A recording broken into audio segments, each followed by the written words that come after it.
Welcome to Hope at Night,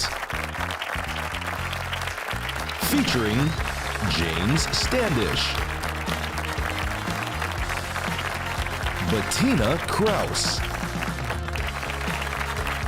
Q&A with our live audience, and host Anil Kanda.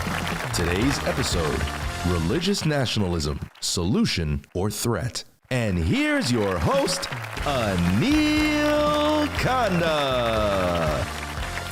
I remember the first time I saw a universal remote control. I thought to myself, well, this changes everything. All of us like to be in control, whether it's the TV remote or how we live our lives, or even how we choose to worship or not worship. The topic of religious nationalism is becoming a hot topic nowadays among both those who have become weary with the potential loss of the freedom of choice and those who are enthusiastic about the prospect of a country governed by principles they hold personally dear. Should America fully embrace an identity as a Christian nation? Are there pros and cons to having a country run by religious nationalists? Helping us to answer these questions is someone who has worked for the U.S. government as Executive Director of the U.S. Commission on International Religious Freedom. He has held official positions on White House and United Nations committees and led broad coalitions at the United Nations and Capitol Hill. Please welcome to Hope at Night, James Standish.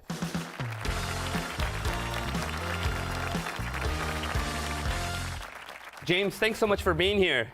Well, thanks so much for having me. Could you tell us a little bit about your background and experience? I grew up on a tropical island off the coast of Malaysia, a place called Penang. And my father was a missionary doctor, so that's how I ended up over there as a kid. And I went to college in England, eventually came to the United States, did an MBA down at University of Virginia, and then hadn't suffered enough, so I went back to law school and did a law degree at Georgetown. So I worked for the U.S. government, and I've also done some work at the UN, really focused on religious freedom issues. Now I have my own firm, because I'm a lawyer, and I work for a variety of different clients, working on complex issues, sometimes religious freedom related, sometimes in other areas. Now, let's jump right into this topic of religious nationalism. What's the big deal about that? Well, it's kind of an interesting term. Typically, the term that's used is Christian nationalism. And like a lot of things that you hear in the public square, it's a little bit complicated to unpack. And the first thing I'll notice is this, and this is important. Christian nationalism is typically a term used by people who oppose Christian nationalism, not by the people who they're critiquing. But the basic idea is that there's people in America who are Christians who believe that the United States was a Christian nation at its founding, that it should be a Christian nation now and going forward, who perceive trends in the United States as going against that idea. They want to do something about it, so they're involved in the public square. So they're typically conservative evangelicals, because as we know, there's liberal evangelicals politically. I'm talking, not theologically. So that's who we're typically talking about, and a whole host of policy positions and also candidates that organize around that idea. James, have we seen from history the problems of religious nationalism? Well, the funny thing is, we're sort of talking about it as if it's a new idea. It's actually the norm in society. And the United States broke that norm. So I've lived in predominantly Muslim countries, predominantly Buddhist countries, and predominantly Christian countries. And typically, if you go back in almost any country's history, there was a point where the state and the religion were both the same thing, more or less. And even in Great Britain today, King Charles is head of the Church of England. Now, you might look at that and say, well, that's not really a problem. They have religious diversity. It's not a big deal. And you're right, to a large degree. But if you go back in history, it was a very big deal. That's how the Pilgrims ended up coming to the United States, was to flee the religious unity of church and state. And you have the same thing in France, where we have the King of France organized a massacre of the Huguenots. You have problems where, in the state of Maryland, for example, before the United States was formed, where the government was first set up to be a shelter for Catholics because they were being persecuted in the United Kingdom. But then once the demographics of the state changed, it actually started persecuting or discriminating against Catholics. It was a winner-take-all system. You wanted to be on the winner side of the religious and the political divide.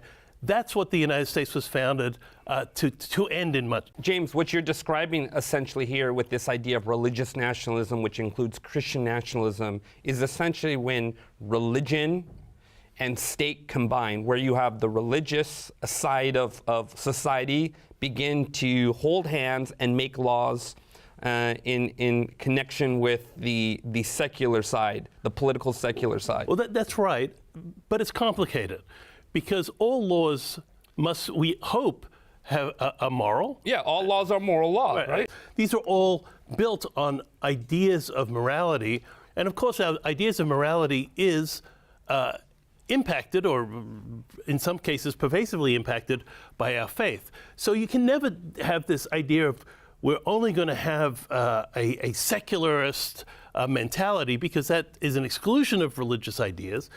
But the question then becomes, so it's really a matter of degree. If we're talking about a society where non-Christians are discriminated against, treated like second-class citizens, where we have religious tests for office, where we use the state to promote a particular denomination or even faith group, that's wrong. So I like what you're saying. What you're doing is, let's avoid the blanket terms here. Let's get into some of the specifics. Now, I got to just ask you, do you think that Christian nationalism is a threat to American democracy right now? I think that Christian nationalism, in some cases, contributes to ideas that are very dangerous. Absolutely. Do I think secular philosophies are also a danger to the United States? I do. We're in a situation in the United States where both major political parties have trended to the extremes. The more you get to the edges of political discourse, the more dangerous things come for those who don't agree. This is, as a general rule of thumb, that's not just in the United States. We see this in Latin America. We see it in European history. I sometimes joke that I feel like I've woken up in Spain in the 1930s, where you have a choice between a nationalist, sort of hard right movement, and on the other hand, a sort of a quite a secularist movement. And I just don't want either of those, because I know how both end. Because if those of us who've lived overseas, and also people who students of history and people who've traveled, know that the extremes of political discourse typically deliver very poor results. For the Christian, doesn't he want morality to be part of the government? For the Christian, doesn't he want to be someone who believes in his country being prosperous and successfthat? What's wrong with all of that? The central tenet of Christianity is to love your neighbor as yourself. Now, that doesn't mean that we only love other Christians, and let's be honest, sometimes the disputes within Christianity are more bitter than the disputes that Christians have among other faiths. You know, sometimes people have it's like a family. Sometimes the biggest arguments are internal. The big idea here is that we have to support a society that has a big tent approach to complex issues. That's how we live together. That's how we respect each other. And the question is, where does that big tent end, and where do we have a dysfunctional, disorganized society begin? And that's a legitimate discussion, right? But it should be taken, especially within a Christian context, in the context of an idea of, I want my Muslim neighbor, my Hindu neighbor, my secularist neighbor, whoever they are, I want them to feel as home in this country as I feel as a Christian. And that goes obviously across the boards, not because we're wishy-washy Christians, because we are living out the core of Christianity, which is to love our neighbors as ourselves. Right. We live in a society, this isn't a theocracy in the United States. And you said the United States is not a Christian nation. But wait a minute, I remember taking history classes when I was in elementary school. I remember in junior high reading about the founding fathers being very religious, praying, Christian men, some of them were deists. Isn't Christianity the root of the United States? It just depends what you mean by Christian nation. And I've had this discussion at the UN with folks from the Iranian government, from a whole, we often talk about, oh, this is an Islamic country, or this is a Hindu country. There is no country that has a religion. There's only individuals that have religions, and you can say this country is majority Christian, this country is majority Islamic, or whatever it is.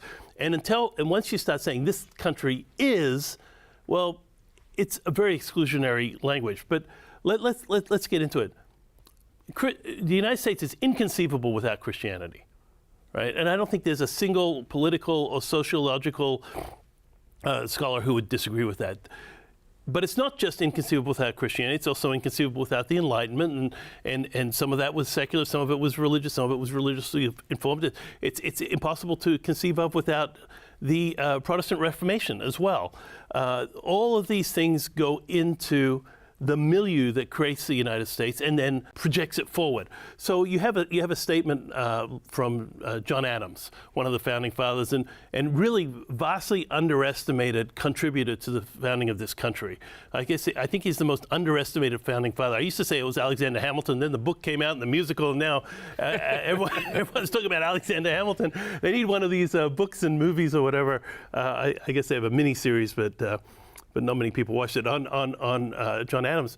But he said that the United States Constitution is designed only for people who are moral and religious and can't work in any other context. But I think that we're seeing as the society has become more unhinged from faith, and particularly from religious communal life. That is, worshiping together, having a discussion within a religious community, that we've tended to become more alienated and more extreme in our views, and that moderating experience that we have, and any of us who are members of local churches, we know how frustrating it can be to get on the same page and all the things that go into, and having people disagree with us in our own community, well, I think the Bible means this, and having someone sit across and say, yeah, James, you're reading that way wrong, and that sort of moderates your views. And one of the things that's interesting is as this sort of more strident voices are coming up,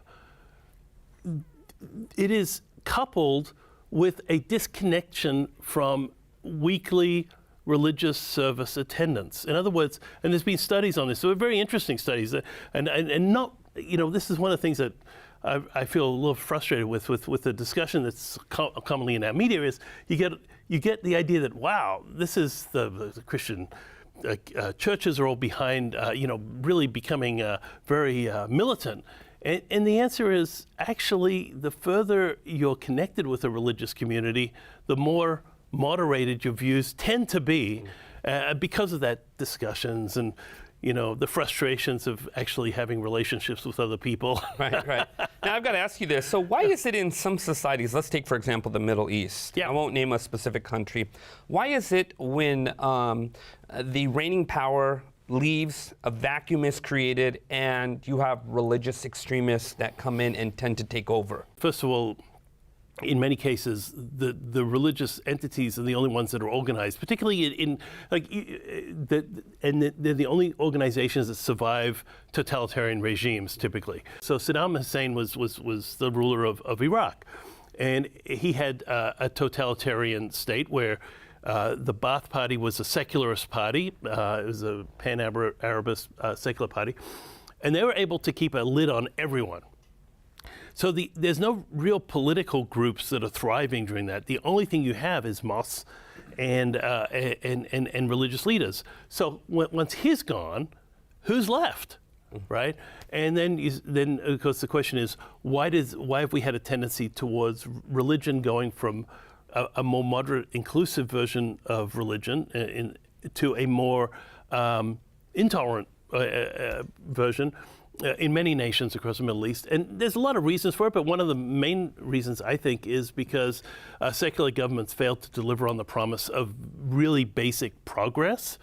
And when people are feeling very alienated and angry, they tend to look for answers, and sometimes we look for the worst answers they're asking the right questions, but sometimes the answers are bad. Yeah. And we're no different. Right. If we faced an economic depression tomorrow, I will guarantee you our politics would become more extreme after that, because and even now when we're feeling the stress from the COVID thing, and then and also from inflation, many of us are feeling a lot of cost of living.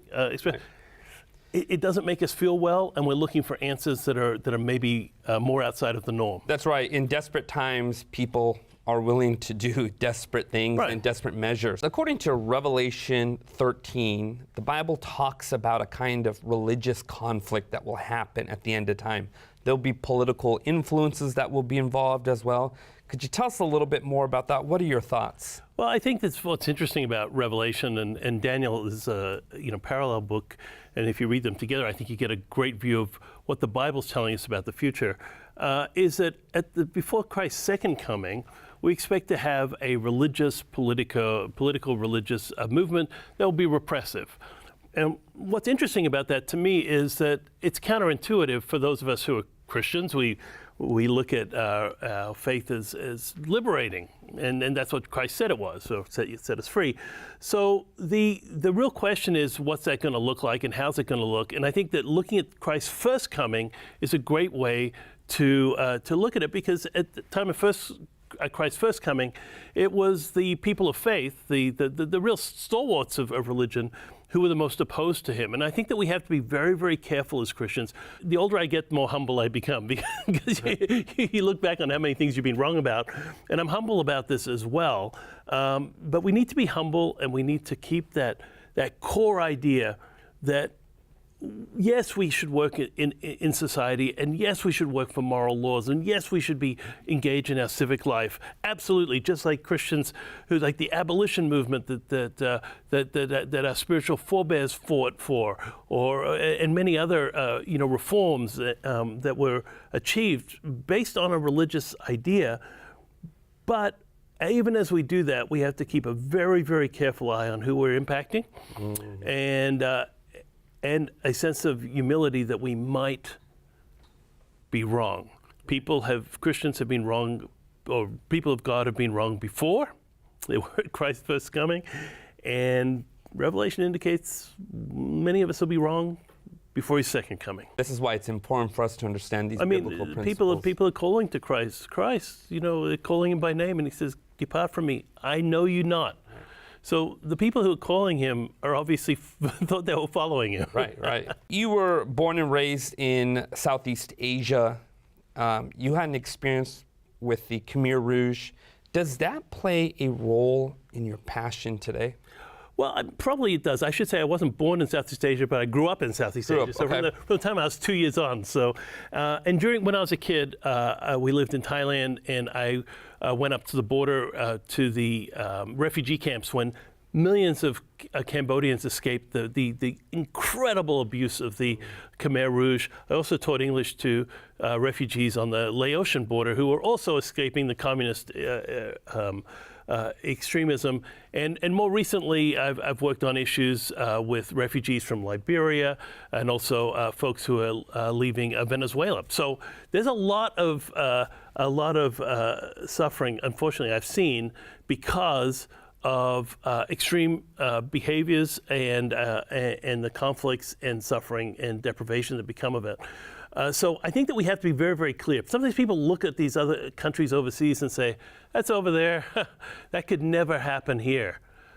If we follow the same policies here, if we do the same things here, if we act in the same way here, we're going to get the same results as they got. And that's exactly what our founding fathers rejected. And we need to be always on the guard to make sure that we reject them too. Yeah, history not learned is history repeated, right? In a world today, especially the United States, we're definitely in the midst of political tension from one extreme to another extreme. People are just trying to navigate, where do I go? A lot of people feel politically homeless. Yeah. What's the balance here? How do we maintain our sanity in the midst of all of this? Well, it's actually a very good question. If you look at the percentage of Americans who are even members of a political party, we now have more independents than we have either Democrats or Republicans. So if you're an independent, which I am, we're the majority, but we're also kind of powerless because when elections come along, you tend to have a binary choice. What I would suggest is, in all of this, in the storm of life, whether it's the economic uncertainties or personal upheavals, which all of us go through, or whether it's the political realm, what I'm trying to do, I don't always succeed, is when I get up in the morning, not reaching for my cell phone and checking where the world blew up last night, but reaching for my Bible. And reaching for my Bible, just having a little time with God, that you get grounded in the Word, you get grounded in Christ, because ultimately the message that we have in the Bible from Genesis all the way to Revelation is this. There is a God. He is in control. He loves us. And if we have faith in Him, He will guide our lives. And ultimately, thank goodness for this, there's a better show coming. That's right. It's like what you're saying reminds me of what A.W. Tozer says. When it seems like the world is falling apart, we need to remember there's a God who has not surrendered His authority. James, thanks so much. Thank you. We've been talking with James Standish, a man well-versed in the political landscape of our nation. Our next guest is an editor of Liberty magazine to help us dig deeper into this very timely topic. That's after the break, so don't go away.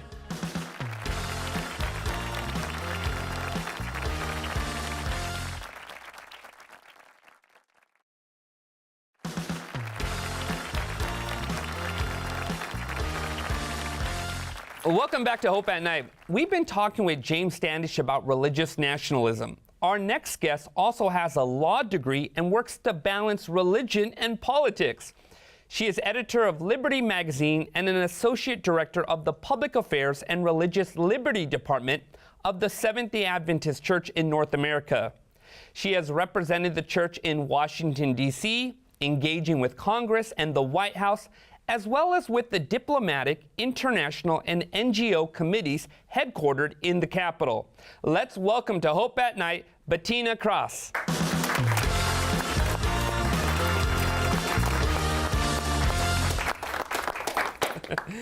Bettina, before we jump into this heavy topic, could you tell us a little bit about this magazine that you helped to edit?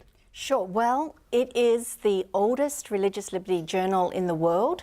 I have to make clear I have not been the editor for the entire time. But you don't look like it, so. But it was first published in 1906. And when it was first published, there was a whole lot going on in American society and in American politics.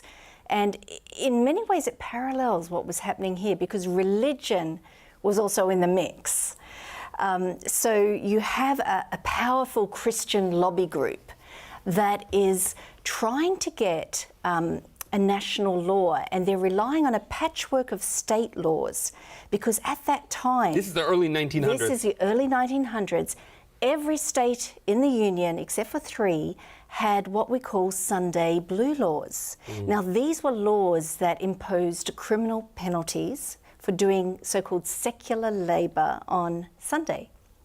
And so this lobby group was not only trying to get a federal level Sunday law, but they also wanted to amend the US Constitution and make reference to America being a Christian nation. The problem was this: not everyone in America at that time subscribed to all the beliefs of majority Christianity. And so you have people like Jews, Seventh-day Baptists, Seventh-day Adventists, and others who actually worshipped on a different day of the week. So under these blue laws, you have people who are just going about their business on a Sunday being arrested. Now, in this magazine, which you just showed, one of the earlier ones, that's from 1918, and it tells a story of a man who is just not far from here in Maryland, and he was digging in his garden on a Sunday. He was digging potatoes, to be precise. His neighbor saw him and reported him to the authorities, and he was arrested. he was tried, and he was fined. Now, I mean, we don't tell these stories about America because we like these uncomplicated narratives of religious freedom for everyone, you know, right from 1791 through to today. But this was the reality. And so this magazine was published, and on that very first copy of the magazine that came out off the presses, the editor decided to sort of lay out the philosophy that was going to guide this magazine. And he wrote that we will defend the weak and the defenseless because we believe that there is no power but the power of love that can rightfully compel the human conscience. And so that was sort of the principle that encapsulated how we felt about what was happening in politics at that time. And it is the same principle that we bring to this discussion today about Christian nationalism. It seems that in regards to religious freedom and religious expression, it seems very much a fragile tension to hold. And it seems what you are describing from this magazine, we need to be vigilant about this freedom and this liberty that is there. Yeah. Now I've got to ask you a question following up with what James shared earlier. Can you explain what exactly is Christian nationalism, and is it really a threat to our democracy today? I get a lot of feedback from readers. And, you know, it may surprise you, but people in America have different feelings and thoughts about politics. I'm not sure if you knew that. Go figure, huh? Yeah, go figure. And I hear whenever we run an article on Christian nationalism, inevitably someone will write back and say, you know, you are just, you know, labeling, you know, this movement to discredit it. It's something, and there's something in that. We need to be very careful that we're not just throwing this label out as a derogatory political term to try to discredit someone. Because, you know, Christian nationalism, if you're going to use it as, you know, the idea of I'm a Christian and I'm going to bring my ideas into the public space, fine. You know, you don't magically just sort of discard your, you know, your cloak of Christianity or faith when you go to vote or you run for office, because your faith is going to inform your values and you're going to bring those values. It's expressive, right? It's expressive. But you cross the line where rather than faith simply informing your values, you take the position that your faith leads you to a certain position on a public policy issue, and thus, because your faith, you know, dictates this, it should be mandatory for everyone else as well. Morality is informed by religion, for many. And so, obviously, when it comes to them making decisions on policy, inevitably, they're going to be informed by their religious persuasion. But where the rubber meets the road is, and correct me if I'm wrong here, is when your religion becomes something that is shaping, guiding that policy to the extent that it violates the religious freedom of another individual, you've crossed the line. Am I right here? Am I way off in left field? No, you're practically a political scientist right there. I mean, you're on track.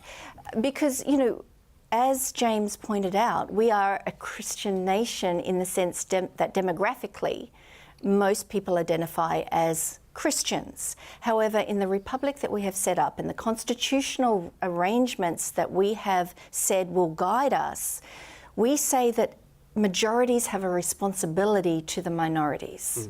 And so when a majority is acting in a way that contravenes or treads on a minority's rights, then they've stepped over a line. You know, sometimes it's easier to understand it when we're not talking about ourselves, because we're going to get a little uncomfortable when we're critiquing ourselves. But if you look at it in other countries, and I won't name them, but, you know, I recently visited a country which is predominantly Muslim. It's in Asia. 89% of the population is Muslim. And Muslim ideas and behaviours and assumptions, they're just hard baked into that culture. So as you move through daily life, this is the environment in which you operate. So if you are a Christian or a Hindu or an atheist, God forbid, you are already outside of that idea of this is our national identity. You're treated with suspicion. And so we met there with people who, who were Christian, who are Christian, operating in that society where the default is another religion. And they told us stories of jobs lost. They told us stories of, living in fear of safety really for their family. There was an incident in this country where a man went on Facebook. This is just a couple of years ago. He posted that he had left Islam and become an atheist. Now, he was known in his community. People came and surrounded his house. They pulled him out. They began to beat him.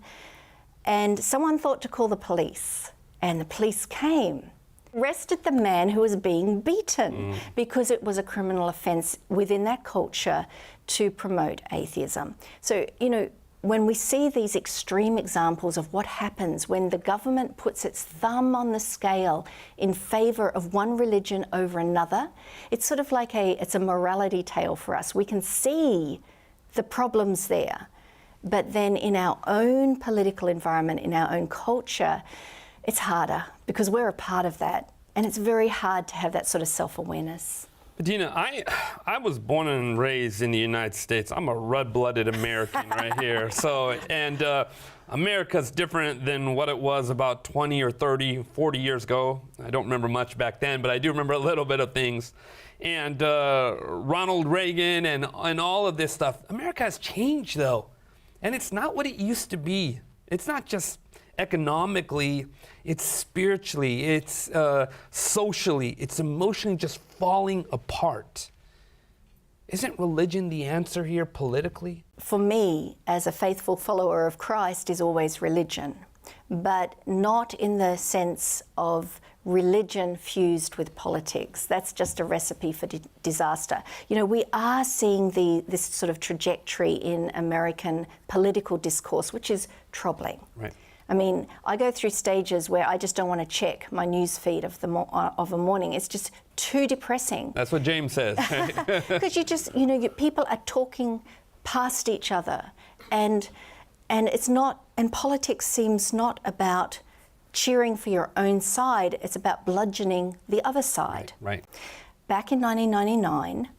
77% of Americans reported that they were not only Christians, but they regularly worshipped in church. Last year, the same survey done by the same organisation reported that only 47% of Americans say the same thing. Just like other countries of Western Europe, Australia, we are seeing a decline in religiosity in America. And this sort of slide away from Christianity is disturbing. I interviewed for Liberty not long ago a documentary filmmaker from Hollywood, Dan Partland, who'd produced this film called God and Country. And he'd taken a deep dive into Christian nationalism. And I asked him, what is driving this level of extremism? And, this fear among some Christians that they're losing power, that they need to somehow get it back through political means. And he said to me, when you've been privileged for a very long time, anything that takes away that privilege can feel like persecution. And it's true. It can feel as a Christian as if your values, your religion is under attack. You pointed out that the number of people who are going to church over the last 22 years, that has had a steep decline, but with that is a corresponding idea of Christian nationalism on the rise. What happens is that Christian does not become a signifier of your personal religious belief. It becomes a signifier of your nationality, your sense of self in relation to the country that you're in. Christian becomes this, it's stripped of its inherent, faith components. And in fact, many of those who are acting in Christian nationalist ways are not the ones who are attending church each week. So, you know, we have to understand the forces that are driving Christian nationalism. They're not just religious. That's really fascinating. How do we navigate through this then? Obviously, the choices aren't that great for many people. Do we just choose the lesser of two evils? Is that what it comes down to? You're asking me for voting advice? I'm not sure that's a safe topic. Yeah. Yeah, that's a really good question, because we are here. We can't sort of just levitate into another realm. It is an extremely polarized reality. You know, I was talking with a sociologist called Andrew Whitehead. He's an author. He's written many books. He's studied Christian nationalism for many years. He uses this great analogy, which I love. If you want to sort of inoculate yourself against Christian nationalist ideas, you have to engage. You can't just do an amputation and say, there, I've cut it off, I'm no longer a Christian nationalist.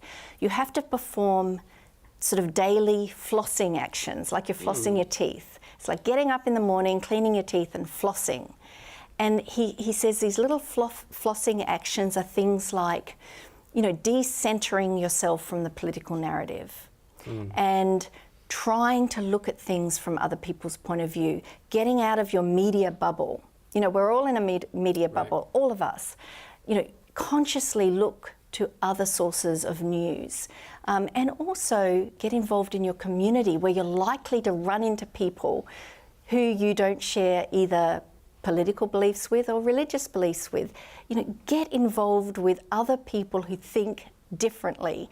And, you know, for many of us, that place can be in church.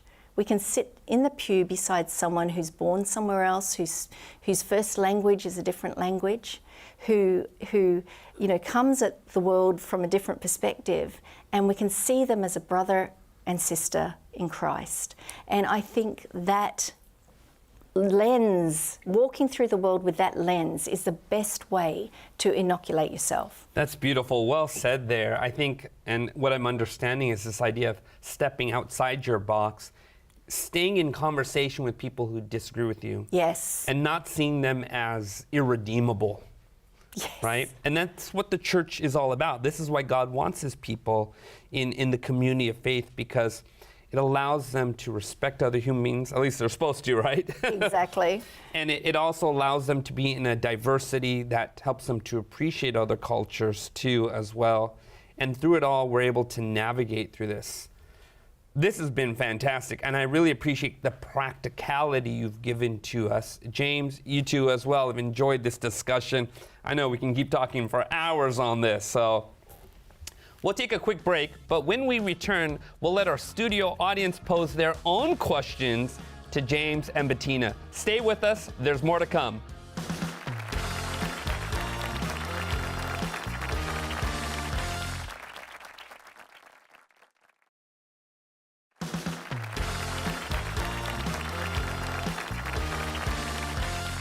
Welcome back to Hope at Night. We've heard from two individuals that are at the forefront of the cross-section between faith and politics. But now we'd like to hear from our audience. Who has a question? Right over there. For James, you talked about the book of Revelation. The book discusses the end times or the apocalypse. Is it possible to believe that the end is coming without spreading fear? Is it possible that the fear of the apocalyptic end of the world contributes to extremism and radical political ideology? Well, that's a great question, and I think you've hit the nail on two different issues, or you've asked about two very important issues that really go to the crux of the apocalypse. The first is, can we talk about it without being fearful of it? And I think we can. And I tell you why. Yes, the apocalypse has all kinds of dreadful things happening, but there's also an end to that story. And just like any great story the great narratives that we enjoy, there's a time of very difficult, great difficulty, but it ends with hope for those who have faith in Christ. And so my message is, I'm not afraid of the apocalypse. I'm not trying to create it either, but I do have faith in God, and I'm not afraid. The second thing is, can apocalyptic thinking actually result in extremism, and absolutely it can. And it's not just within Christianity, interestingly enough. There's also apocalyptic thinking within Islam and other faith traditions. And yes, it can say, how do we hasten this, or how do we take our apocalyptic thinking into really ridiculous or harmful behavior? It's a danger, and I think that all of us who believe, in the book of Revelation and the book of Daniel, really need to keep that in mind. This can be a very positive message, or it can be a very negative message. I wonder if people who are attempting to prevent the end of time actually will contribute to the end of time. We don't. The trick that the Bible tells us is to study, to show yourself approved, and secondly, when Christ left the earth, he said, "I'm leaving you a comforter. It's the Holy Spirit," and I pray for this myself, and I suggest all of us do this, and that is, please give us the gift of discernment, give us the gift of understanding. And I was just talking during the break with Bettina about a group that I have with folks who are well informed but believe differently than me, right? And we go back and forth to try to understand. And every so often, nobody changes their mind on the internet, right? But every so often, I see something, I think, I was wrong on that. Yeah, good point. And you sort of go back and forth to get a well-rounded perspective. Right, that's exactly right. Any other questions? Right over there. What do you say to certain Christians who put their political candidate above the God that they serve? I would direct them to the life of Christ, because Jesus operated within an environment which was politically polarized, just like today, right? We had the Roman governor, the de facto leader of Israel, who was hated, despised by the Jews. And the Jews were looking for a Messiah to come and free them from this hated Roman rule. And Jesus, time and time again, was given the opportunity to dip his toe in the political waters, and he passed. He said, "No, my kingdom is not of this world." And he said, "Render unto Caesar the things that are Caesar's, unto God the things that are God's." Two separate realms. We have our feet planted on earth. We have to bring our own values to the political process, decide who best represents those in terms of political candidates. But we should never get confused as to who demands and who is owed our ultimate allegiance. Probably one of the most interesting experiences of my life was I go to the White House from time to time, and I got an appointment with the then President of the United States, 45 minutes in the Oval Office. And this is quite early on in my career. And when I came home, my wife said, "Man, you were in the Oval Office, you were with the President of the United States, you were there for 45 minutes. What was that like?" And I said, it's an Oval Office. It's a guy, and inside is a guy, and he's got a desk. And it felt very, very small and insignificant compared to the God of the universe. I'm going to tell you, my message to Christians is, some of us grew up watching West Wing. In the West Wing, the president seems almost omniscient, omnipotent. We've got this massive power and prestige. These are just people, okay? They're just a person like you and I. They're doing the best they can, typically. That's their job.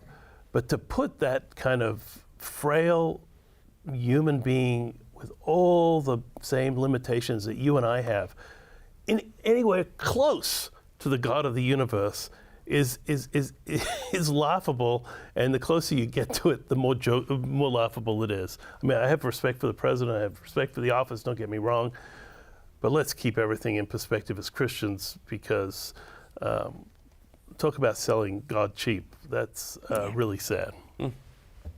Any other questions? Right over there. Should Christianity be part of the learning curriculum in public schools? So the question is, how will it be taught?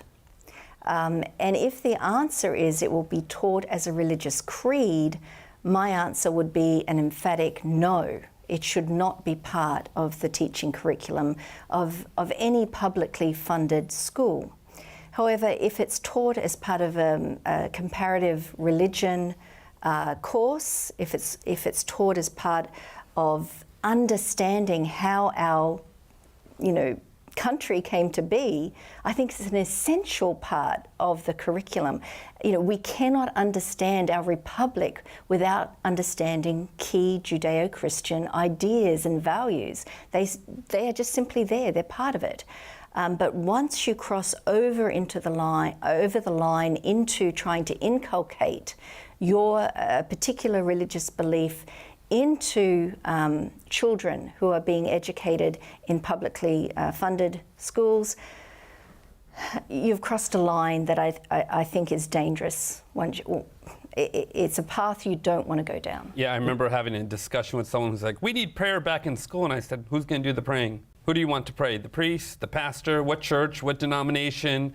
Who do you want to do the praying for the students? And it's hilarious because you have these movements to post the Ten Commandments on the wall of classrooms. And Louisiana has just passed a law saying that all classrooms must have the Ten Commandments. Which version?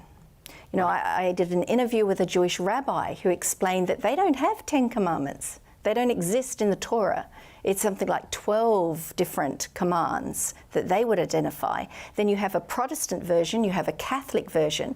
Whose 10 commandments are you going to post? Right.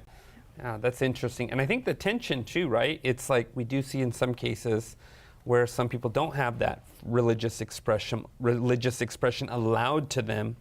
And there's another kind of extremism that comes in that tends to dominate, or anti-Christian. And on the other hand, it's this other movement to try to bring back Christianity, and it's messy. Any other questions? Right over there.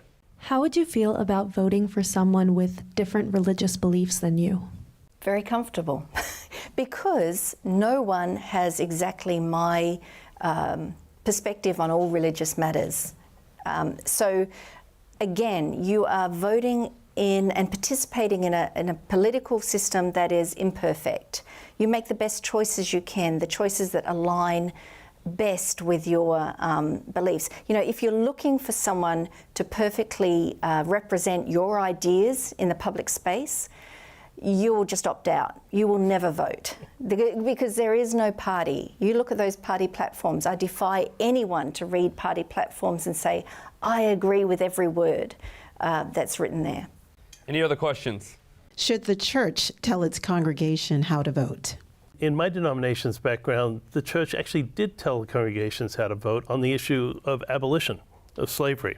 And I think most of us look back on that and say, yeah, we did the right thing. And we're obviously a lot more shy these days. And I think for very good reason, because we have very complex party platforms that cover everything from, you know, how we're going to deal with economic disparities, how we're going to deal with racial disparities, how we're going to deal with sexuality, how we're dealing with the value of life, criminal justice, everything in there. And we can go down those lists of both parties and say, that one seems a little bit closer to my views, or that one's, and when a pastor gets up there, or a priest or a clergy person of whatever description, and says, this is the only way you can vote, I think, A, they are totally ignoring the complexity of the issues that we're trying to struggle through. And secondly, they're trying to, I guess you'd say, overreach the appropriate, at least from my perspective, bounds of what their authority and is within the lives of parishioners. That's my view. There are also tax ramifications for what that's worth. If you're a nonprofit, you can't do party endorsements. You know, I would just add, the best way for a Christian church to compromise its credibility is to endorse a particular political candidate. Because they become, in a sense, responsible then for the actions, the subsequent actions of that political candidate. I don't know about you, but I'm not going to vouch for either the character or behaviour of many of our politicians today. The church does itself a massive disfavour when it attempts to meddle in politics. It can only end with the church in a situation where its credibility is diminished. Any other questions? Right over there. How can we personally in our own communities bring both secularism and the religious fanatics back to a middle ground? I worked in Washington 20 years ago, and I worked on religious freedom legislation, and I sat around the table in a coalition with many people from the religious right and conservative organisations, but also people from the ACLU, Americans United for Separation of Church and State, and others, because we all believed that religious freedom was a fundamental human right that deserved protection. It was a unifying, bipartisan issue. Our ability to rally around fundamental rights and ideas has somehow diminished over the past few years. And I believe it is driven in part by our new media environment, in which we are able to construct these bubbles in which our information is just sort of, ricocheted around, and we're reinforced in our beliefs. That is part of it. And we are also, I think, losing the ability to mix in our communities and to deliberately reach out to people who think differently to ourselves. Get out of our comfort zone. And I think that's something we can all do more deliberately, is to try to build those connections with someone whose worldview is fundamentally different to your own. I agree with Bettina. I had an interesting conversation, this is a few weeks ago, with one of my friends in my neighborhood. Now, my neighborhood is an interesting neighborhood because there's quite a robust, very conservative Catholic population in our neighborhood, because we're near some very good conservative Catholic schools. And then there's a lot of folks who are not churchgoers, right? They're sort of, I don't know what you say, post-Christian, or maybe Christian, but not enthusiastically so. And my friend said to me, he said, you're the only guy in this neighborhood I know who have friends on both sides of that. And I took that as a compliment, because I like people on both sides of that sort of demographic background.